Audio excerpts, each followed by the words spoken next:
శుభోదయ పిల్లలు, ఈరోజు మనం ఈ సెషన్లో 8వ తరగతి ఫస్ట్ లాంగ్వేజ్ తెలుగు 11వ పాఠం చెప్పుకోబోతున్నాం.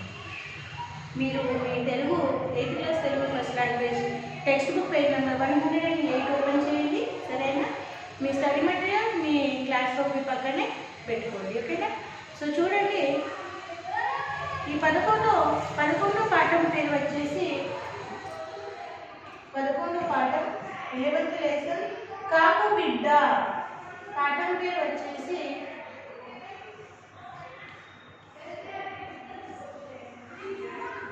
కాపు బిడ్డ. ఓకే, దీన్ని అందించిన ఒకటి కవి పేరు వచ్చేసి కవి గంగుల సాయిరెడ్డి. కవి గంగుల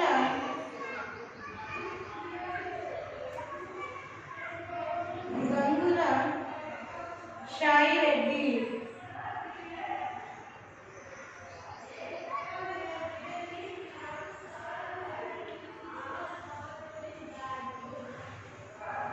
ఓకేనా?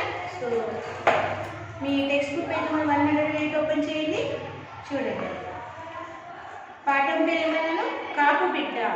నేను అందించిన ఒకటి కవి పేరు వచ్చేసి గంగుల సాయిరెడ్డి. చదవండి, ఆలోచించండి, చెప్పండిలో మీకు ఒక బొమ్మ ఇచ్చారు. ఆ బొమ్మ ఒక రైతు బొమ్మ అన్నట్టు. ఆ రైతు తన ఎద్దుల సాయంతో నాగలి సాయంతో పొలాన్ని దున్నుతున్నాడు. ఓకేనా? సో చూడండి, ఇక్కడ ఏం క్వశ్చన్ ఆన్సర్స్ ఇచ్చారు. ఇక్కడ ఒక పాట ఇచ్చినాడు. ఓకే, ఒక పద్యాన్ని ఇచ్చారు. చూడండి, తొలి జుల్లు వచ్చింది తోలుకరించింది పదోయి రైతున్న పాటు చేయంగా హలమే మన సౌభాగ్య బలమనొచ్చు చాటి పొలము దున్నలోయి పొలికేక పెట్టి బలము నీవే జాతి కలిమి నీవేరా పాతరల రంగారు పాతరల బంగారు మట్టి పంట నింపు మర. అంటే ఏమన్నారంటే తొలి జుల్లు వచ్చింది తొలకరించింది పదోయ రైతున్న పాటు చేయంగా హలవి మన సౌభాగ్య బలమును చూచాటి పొలము దున్నాయో పొలికేక పెట్టి బలము నివ్వే జాతి కలమి నివ్వేరా పాలరల బంగారు పంట నింపు మర. అంటే ఏమన్నారంటే తొలి జుట్లు వచ్చింది, తలకిరించింది, ఇంకా పద రైతు అన్న మనం పొలం, ఓకే, మనం పంట వేయడానికి పొలాన్ని సిద్ధం చేసుకుందాం పదా అన్నాడు. హలమే మన సౌభాగ్యం. అంటే ఈ హలమే మన సౌభాగ్యం అంటే మన భాగ్యం, ఇదే మనకు బలాన్ని ఇచ్చుతుంది. పొలము దున్నాలోయ పోలికేక పెట్టి, అంటే పోలికేక పెట్టుకుంటా మనం పొలాన్ని దున్నుదామన్నట్టు. బలమే నివ్వే జాతి కలమి నివ్వేరా. ఈ బలమే ఈ సమస్త జాతికి బలము అన్నట్టు. ఇంకా కలిమి ఈ సంపదలను అందించే మనమేరా అన్నట్టు రైతు అన్న.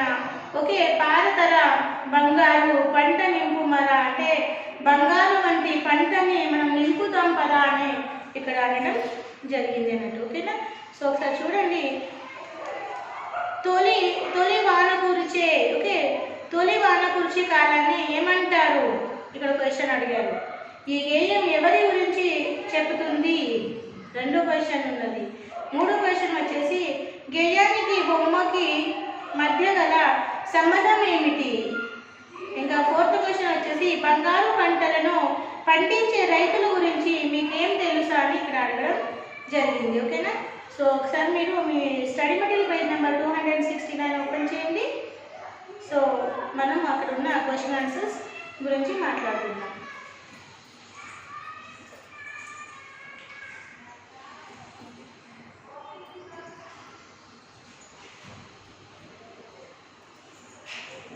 సరేనా? ఇప్పుడు చూడండి, ఇక్కడ తొలి కాలాన్ని ఏమంటారు అని క్వశ్చన్ ఉంది. సో జవాబు తొలి వాన కురిసే కాలాన్ని తొలకరి వానలు కురిసే వానాకాలం అని అంటారు. తొలి వాన కురిసే కాలాన్ని తొలకరి వానలు కురిసే వానాకాలం అని అంటారు అన్నట్టు. సో రెండు క్వశ్చన్ వచ్చేసి ఈ గేయం ఎవరి గురించి చెప్తుంది? సో దీని జవాబు ఈ గేయం రైతును గురించి చెప్తుంది. మూడో క్వశ్చన్ వచ్చేసి గేయానికి బొమ్మకి మధ్య గల సంబంధం ఏమిటి అని అడిగారు. సో రాయండి. గేయానికి బొమ్మకు మధ్య గల సంబంధం శ్రమకై జీవనం చేసే రైతు బంగారు పంటలు పండించడం అన్నట్టు. సో ఫోర్త్ క్వశ్చన్ వచ్చేసి బంగారు పంటలను పండించే రైతులు గురించి నీకేం తెలుసు అని అడిగారు. ఇక్కడ బంగారు పంటలను పండించే రైతు 3 కాలాల్లోనూ శ్రమను నమ్ముకొని జీవనం సాగిస్తాడు. నెలతల్లి సేవలోనే తరిస్తాడు. అందరికీ అన్నాన్ని ఇస్తాడు. పుడిమి తల్లి ముద్దు బిడ్డగా కీర్తించబడతాడు అన్నట్టు. ఓకేనా? సో ఇక్కడ మీ స్టడీ మెటీరియల్ పేజ్ నెంబర్ 269లో ఇవన్నీ క్వశ్చన్ ఆన్సర్స్ ఇవ్వబడినాయి. మీరు ఒకసారి చదివి దాన్ని అర్థం చేసుకొని తర్వాత క్లాస్ నోట్లో రాయాలి. సరేనా? ఇప్పుడు మన టెక్స్ట్ బుక్ పేజ్ నెంబర్ 108 చూడండి. పాఠ్యభాగం ఉద్దేశం. ఈ పాఠం ఒక ఉద్దేశం ఏంటో చూద్దాం. ఏ ప్రాణికైనా బతకడానికి ఆహారం అవసరం. ఆ అవసరాన్ని తీర్చేది వ్యవసాయం. ఈ వ్యవసాయం చేసేవారు రైతులు అన్నట్టు. వారిని కష్టాలు నిత్యం వెంటబడుతుంటాయి.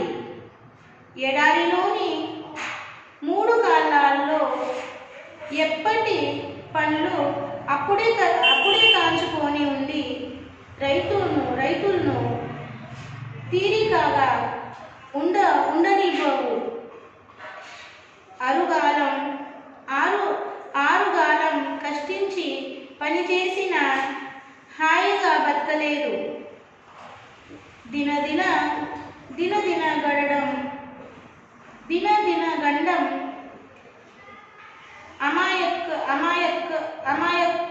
అమాయకత్వం అహింసాతత్వం రూపకట్టిన రైతుల కడగడ్డలను వివరించడం శ్రామిక జీవనం వల్ల పట్ల గౌరవాన్ని పెంపొందించడమే ఈ పాఠ్య భాగం యొక్క ఉద్దేశం. ఇక్కడ ఏం చెప్పారంటే ఏ ప్రాణికైనా బతకడానికి ఆహారం అవసరమే కదా. ఆ ఆహారాన్ని తీర్చేది ఎవరు అంటే వ్యవసాయం అన్నట్టు. ఏ వృత్తి తీరుస్తుంది? వ్యవసాయం. ఆ వ్యవసాయాన్ని చేసేవారే రైతులు అన్నట్టు. వారిని కష్టాలు నిత్యం వెంటబడుతూనే ఉంటాయి అన్నట్టు. ఎప్పుడు ఈ కష్టాలు ఈ రైతుల్ని వెంటబడుతూనే ఉంటాయి అన్నట్టు. ఏడాదిలోని అంటే సంవత్సరంలోని 3 కాలాల్లో ఎప్పటి పనులు అప్పుడే కాచుకొని ఉండి రైతులను తీరికంగా ఉండనివ్వవన్నట్టు. 6 కాలం కష్టించి పనిచేసిన హాయిగా బతకలేరు ఈ రైతులు. దినదిన గండం అమాయకత్వం అహింసాతత్వం రూపకట్టిన రైతుల కండగడ్లను వివరించడము, వాళ్ళు పడే శ్రమ జీవనం పట్ల గౌరవాన్ని పెంపొందించడమే ఈ పాఠం ఒక ముఖ్యమైన ఉద్దేశం. ఇప్పుడు మనం ఈ పాఠం ఎటువంటిది, ఏ ప్రక్రియకు చెందింది అవి అన్ని ఈ పాఠ భాగాల వివరాల్లో చూసుకుందాం. పేజ్ నెంబర్ 109 చూడండి. ఈ పాఠం కావ్య ప్రక్రియకు చెందినది. ఇక ఈ పాఠం కావ్య ప్రక్రియకు చెందినది. వర్ణనతో కూడినది కావ్యం. కావ్యం అంటే ఏంటిది? వర్ణనతో కూడిన పద్యాలు ఉంటే దాన్ని కావ్యం అని అంటారన్నట్టు. ప్రస్తుత పాఠ్యాంశం గంగుల సాయిరెడ్డి రచించిన కాపుబిడ్డ కావ్య సంపుటిలోని కర్షక ప్రశంస అనే భాగంలోనిది. రైతు జీవన విధానం, జీవ కారుణ్యం, త్యాగబుద్ధి, విరామం ఎరుగని శ్రమ ఇందులో వర్ణించబడ్డాయి అన్నట్టు. అంటే ఈ ప్రస్తుత పాఠ్యభాగం గంగుల షాయిరెడ్డి రచించిన కాపుబిడ్డ కావ్యంలోని కర్షక ప్రశంస, కర్షక అంటే ఎవరు? రైతు. కర్షక ప్రశంస అనే భాగంలోని తీసుకుబడింది అన్నట్టు. దీంట్లో రైతు జీవన విధానం, జీవకారుణ్యం, త్యాగబుద్ధి, విరామం ఎరుగుని అంటే తెలియని శ్రమ అన్నట్టు. అంటే రెస్ట్ తీసుకునే శ్రమ ఇందులో వర్ణింపబడ్డాయన్నట్టు. అంటే దీంట్లో వర్ణించాయన్నట్టు. ఓకేనా? ఇప్పుడు మనం వచ్చేసి ఈ కవి పరిచయం చూద్దాం. కవి ఎవరని చెప్పాను? గంగుల షాయిరెడ్డి. ఓకే, ఈమె పుట్టిన తేదీ ఇక్కడ ఇవ్వబడింది. అంటే జన్మ అన్నట్టు. జన్మ వచ్చేసి 8/6/1890లో ఈయన జన్మిండు అన్నట్టు, పుట్టిండు అన్నట్టు. ఈయన మరణం వచ్చేసి 4/9/1975లో ఈయన మరణించాడు అన్నట్టు. ఓకేనా? సో ఈయన ఎటువంటి వ్యక్తిత్వం గల మనిషి, తెలుగు సాహిత్యంలో ఇంకా ఏమేమి రచనలు చేశాడు, ఎక్కడ పుట్టాడో అవన్నీ మనము ఈ కవి పరిచయంలో తెలుసుకుందాం. ఈ పాఠ్యాంశాన్ని రాసిన కవి గంగుల షాయిరెడ్డి. జనగామ జిల్లాలోని జీడికల్లు గ్రామం వీరి జన్మస్థానం అన్నట్టు. ఈయన ఎక్కడికి పుట్టాడన్నట్టు? జనగాం జిల్లాలోని జీడికల్లు అనే గ్రామంలో ఈయన జన్మించాడన్నట్టు. అందుకే పుట్టిన ఊరికి ఏమంటారు? జన్మస్థలం అని అంటారు. షాయిరెడ్డి రచనల్లో కాపుబిడ్డ కావ్యంతో పాటు తెలుగు పలుకు, వర్షయోగము, మద్యపాన విరోధము అనేవి ముద్రితాలు. ఇంకా గణిత రహస్యము, ఆరోగ్య రహస్యము అనే అముద్రిత రచనలు కూడా ఉన్నాయి. శైలి సరళంగా, సులభంగా గ్రహించగలిగినది. సహజ కవిగా పేరు పొందిన పోతన పట్ల ఆరాధన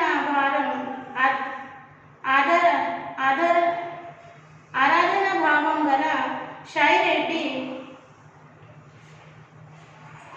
ఆయుననే ఆదర్శంగా తీసుకొని అటు హలంతో ఇటు కలంతో సమానంగా కృషి సాగించాడు. సో చూడండి, షాయిరెడ్డి రచనల్లో కాపుబిడ్డ కావ్యంతో పాటు తెలుగు పలుకు, వర్షయోగము, మద్యపాన విరోధము అనేవి ముద్రితాలు ఉన్నాయన్నట్టు. ఇంకా ముద్రిత సాహిత్యాలు ఉన్నాయన్నట్టు.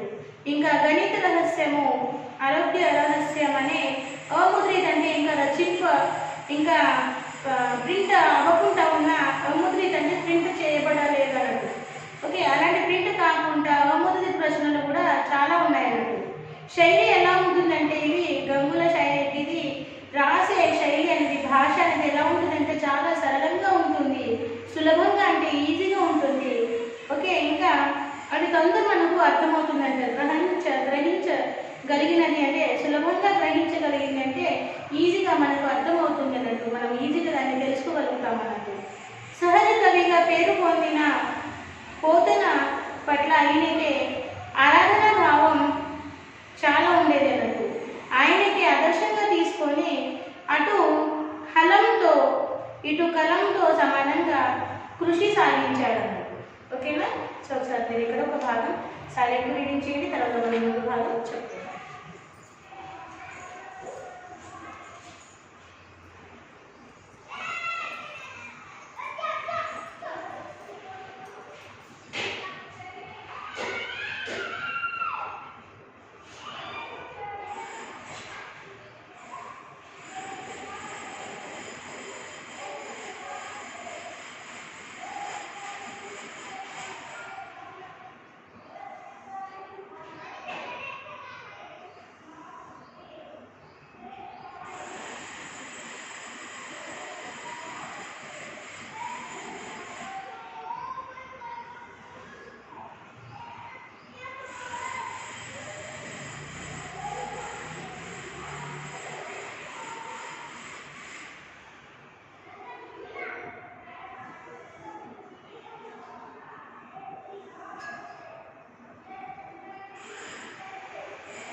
సో ఇప్పుడు మనము ప్రవేశిక చూద్దాం.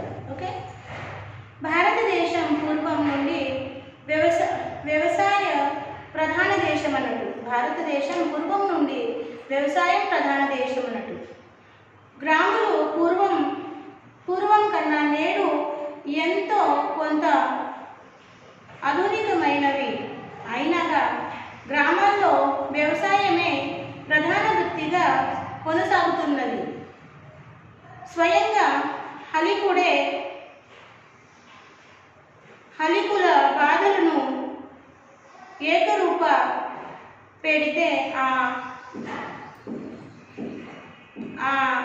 అత్రాంత ఎంతటి వారికైనా హృదయాన్ని కదిలిస్తుంది కదా.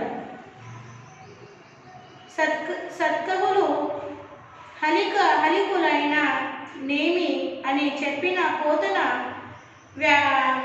వాక్యానికి ఆధునిక కాలంలో ఒక ఉదాహరణగా షాయిరెడ్డి ఇంకా ఈ రైతు కవి రచనలోని ప్రవేశిద్దాం. ఏమనంటే మన భారతదేశం పూర్వం నుండే వ్యవసాయం ప్రధాన దేశం అన్నట్టు. ఎక్కువ మంది వ్యవసాయమే చేస్తారన్నట్టు. ఓకే, ఎక్కువ మంది పొలంలోనే పంటలు పండిస్తారంటే రైతులు ఉన్నట్టున్నారు అన్నట్టు. వాళ్ళు వ్యవసాయమే చేస్తారు. గ్రామాలు పూర్వం కన్నా నేడు ఎంతో కొంత ఆధునికమైనవి అన్నట్టు. అంటే గ్రామాలు కూడా మొదటి కంటే ఇప్పటికి ఎంతకి కొంత ఆధునికమైనవి, అంటే మోడర్న్ లైఫ్కి అలవాటు పడి ఉన్నాయి గ్రామాలు. అయినా కూడా ఈ రోజుల్లో కూడా గ్రామాల్లో వ్యవసాయమే ప్రధాన వృత్తిగా కొనసాగుతుంది అన్నట్టు. ఈ మోడర్న్ లైఫ్లో కూడా గ్రామంలో అంటే విలేజెస్లో ఇప్పుడు కూడా వ్యవసాయమే ప్రధాన వృత్తిగా కొనసాగుతుంది అన్నట్టు, చేయబడుతున్నారు అన్నట్టు. స్వయంగా హలికులు బాధలను ఏకరూప పెడితే అర్థత ఎంతటి వారికైనా హృదయాన్ని కలిగిస్తుంది. ఒక హలికుడు అంటే ఒక రైతు ఇంకో రైతుల బాధ చెప్తే అది ఎవరిదైనా హృదయానికి కదిలిస్తుంది కదా. అంటే సత్కవులైన హలికులైన నేమి అని చెప్పిన పోతన వాక్యానికి ఆధునిక కాలంలో ఒక ఉదాహరణ ఎవరంటే గంగుల షాయిరెడ్డి అన్నట్టు. ఇంకా ఈ రైతు కవి రచనలోని మనము ప్రవేశిద్దాం. అంటే చదివి తెలుసుకుందామని ఇక్కడ చెప్పడం జరిగింది. ఓకేనా? సో చెప్పేటప్పుడు శ్రద్ధగా వినండి. ఓకేనా? చూడండి. మండు వేసవి ఎండ మంటలో గ్రాంచు భూమిని పని చేయు మౌనులెవరు, వానలో నాచు మనపులు హలముని చెలియందు దున్నేటి సాధులెవరు, రాళ్లలో అడవిలో రాగిరింబవలను తడబాట లేనట్లు తపస్సులెవరు, తల కింద చీడి గులకశిలలు పైన మెత్తలేక ఓరిగిన వెత్తలెవరు, కష్ట సుఖముల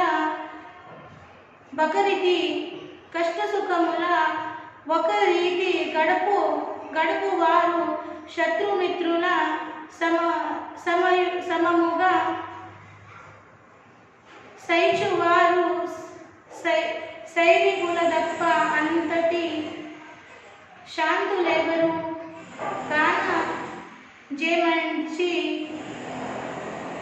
కాన చెమర్చి వారినే గౌరవిందు. అంటే ఏమన్నారంటే ఇక్కడ చూడండి, మండు వేసవి ఎండ మంటలలో గాంచును అంటే మండే ఎండాకాలపు ఎండలో పంటలలో మగ్గిపోతూ, క్రాంచును అంటే మగ్గిపోతూ, మండు వేసవి వెంట మండలో క్రాంచు అంటే మండు వేసవి ఎండ మంటల్లో గ్రాంపుచు అంటే మండే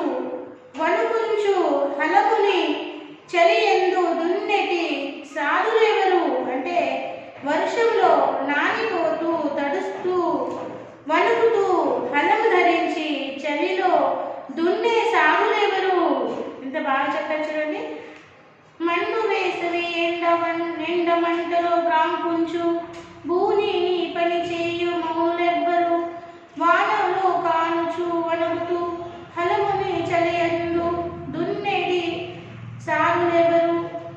అంటే మండే ఎండకాలపు మంటలలో మగ్గిపోతూ చేపట్టిన పని కొనసాగించే ఋషులెవరు. వర్షంలో నానిపోతూ తడుస్తూ వణుకుతూ హలం ధరించే చలిలో దున్నే సాధులెవరు అని అడిగారు. రాజులు అడవిలో రాతిరింబవలను తడబాటు లేనట్లు తపస్సులెవరు. తల కింద చేయిడి గులకశిలలు పైన వేటలేక ఒరిగిన వ్యక్తులెవరు. అంటే ఏమన్నారంటే ఇక్కడ రాళ్ళలో అడవులలో రాత్రి పగలను తడబాట లేకుండా ఉండే తపస్సులు ఎవరు అన్నట్టు.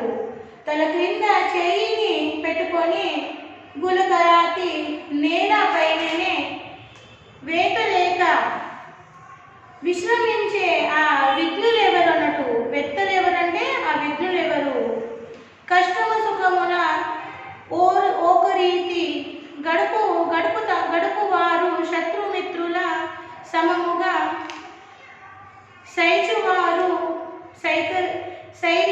సైనికులు తప్ప అతంటి శాంతులెవరు. అంటే ఏమన్నారంటే కష్ట సుఖములను ఒక విధంగా గడిపేవారు శత్రువులను మిత్రులను సమానంగా సహించువారు రైతులు తప్ప అతంటి శాంత స్వభావులెవరు. కావున చేతులు జోడించి వారిని గౌరవిస్తాను. అలాంటి రైతులని నేను ఏం చేస్తాను, చేతులు జోడించి గౌరవిస్తున్నాను. భావం చూడండి. మంటలు మండే ఎండకాలంలో మక్కిపోతూ కూడా చేపట్టిన పని కొనసాగించే ఋషులెవరు. వానలో నానుతూ చలితో వణుకుతూ నేలను దున్నే సాధులెవరు. రాత్రనక పగలనక రాతి నెలల్లో అడుగుల్లో తడబడకుండా తిరిగే తపస్సులెవరు.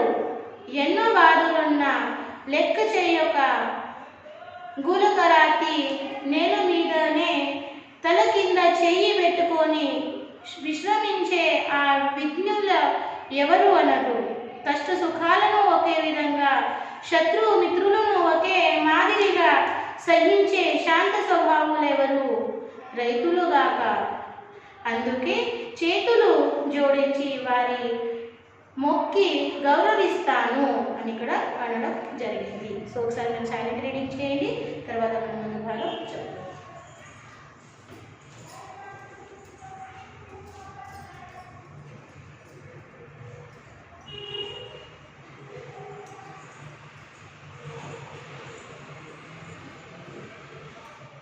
ఓకేనా? సో ముందు చూడండి. కార్చిచ్చులో పడి కంట కమ్ముల ద్రొక్కి వడగడ్లు దెబ్బల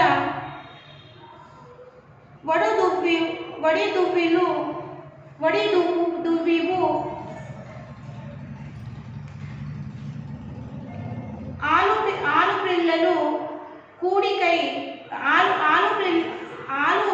పిల్లలు కుటికై అంగలార్చు చలనవిత్త. ఒక నిమిషం చూడండి, మళ్ళీ ఒకసారి చూడండి. కార్చిచ్చులో పడి కంట కమ్ముల రొక్కి వడగడ్లు దెబ్బల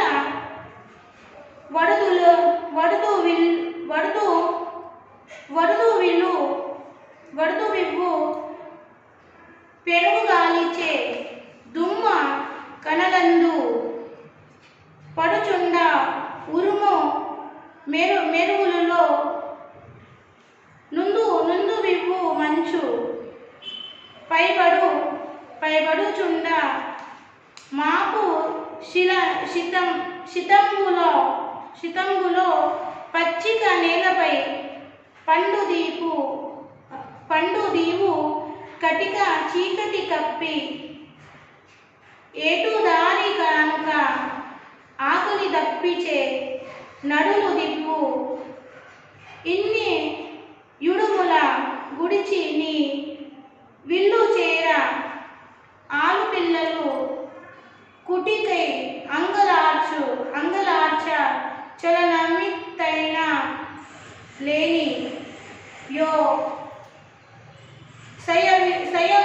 సయమింద్ర కర్షక నిన్ను చేయొచ్చి గౌరవిత్తు.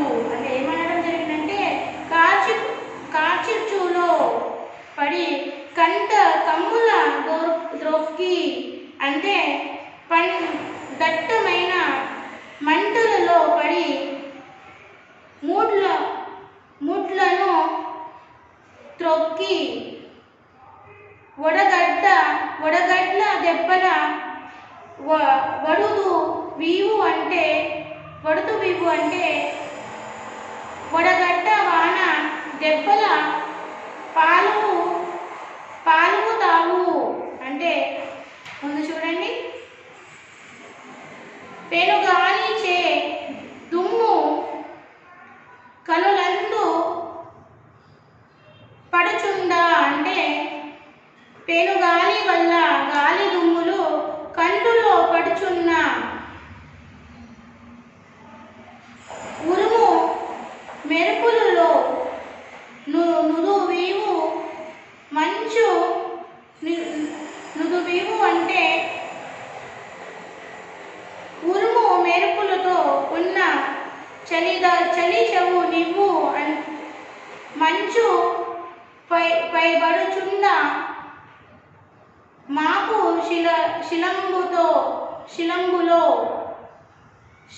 శితంబులో అంటే మంచు పైబడుచుండ మాపు శితంబులో అంటే మంచు కురిసి పైన పడుతున్న రాత్రి చల్లదనంలో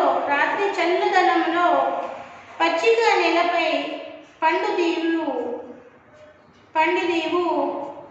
కటిక చీకటి కప్పి ఎటు దారి కానక అంటే దాని అర్థం ఏంటిదంటే రాత్రి చల్లదనంలో పచ్చిక నేల మీదనే నీవు నిద్రపోతావు. కటిక చీకటి కప్పి ఎటు దారి కనిపించక ఆకలి దప్పిచే నడులు దివ్వు ఇన్ని ఇడుముల గుడిచి నీ విల్లు చేర ఆలు పిల్లలు కుటికై అంగలార్చు అంటే దీని భావం చూడండి. ఆకలి దప్పికలచే గడుపుతావు నీవు ఇన్ని కష్టాలు పడి నీ యొక్క ఇంట్లో చేరేసరికి నీ భార్య పిల్లలు అన్నానికి అంగలార్చుట చూసి చలనమిత్తైన లేని యో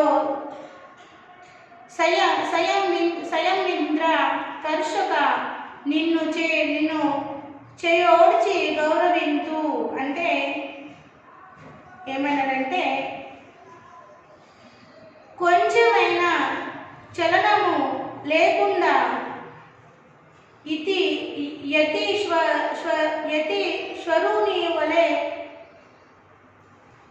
ఉందువు రైతు హరికుడా నీకు చేతులు జోడించు నమస్కరిస్తాను అంటే నువ్వు పడే కష్టాను నేను నా చేతులు జోడి నమస్కరిస్తాను అన్నట్టు. సో దీని భావం చూడండి. ఓ కర్షకుడా మిక్కిలి వేడిమిని సహించి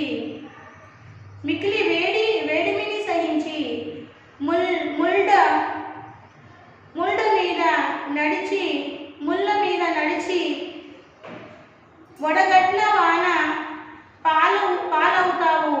గాలి దుమ్ములు కమ్మిన ఉరుములు మెరుపులతో ఉన్న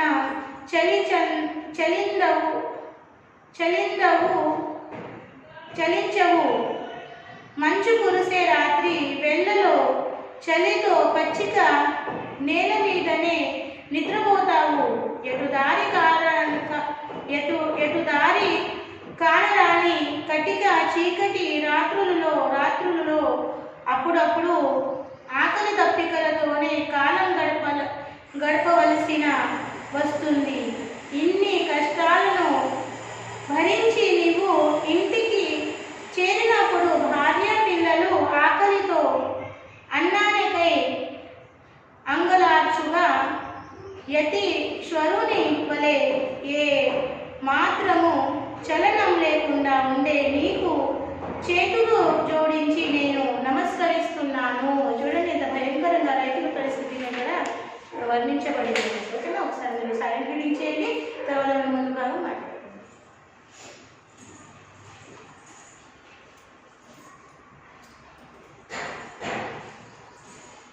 So reading is very important, children. So today ఈరోజు మనం ఎక్కడే ఆగుతాము. ఈరోజు మీరు సాక్షిగా రాసుకోండి. సాక్షి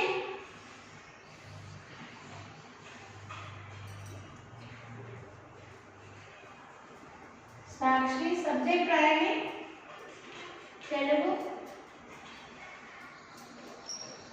ఫస్ట్ లాంగ్వేజ్ క్లాస్ రాయండి.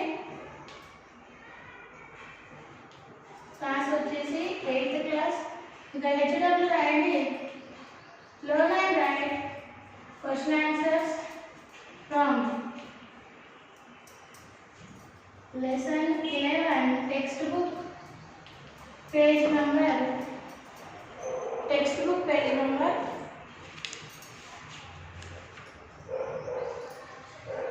111 in HW 110. సో ఇక్కడ పేరెంట్స్ సైన్ తీసుకోండి, ఇక్కడ టీచర్స్ కి కూడా సైన్, స్కూల్ కి ఫిజికల్లీ. ఓకేనా. సో ఇచ్చిన హోంవర్క్ సరైన టైంలో రాసి ఇచ్చిన స్కూల్ మెయిల్కి సమయంలో పంపించండి. మళ్ళీ మనం ఈ పాఠ మరో భాగంతో పాటు మరో సెషన్లో ఇస్తాము. అప్పుడు సెలవు. By by.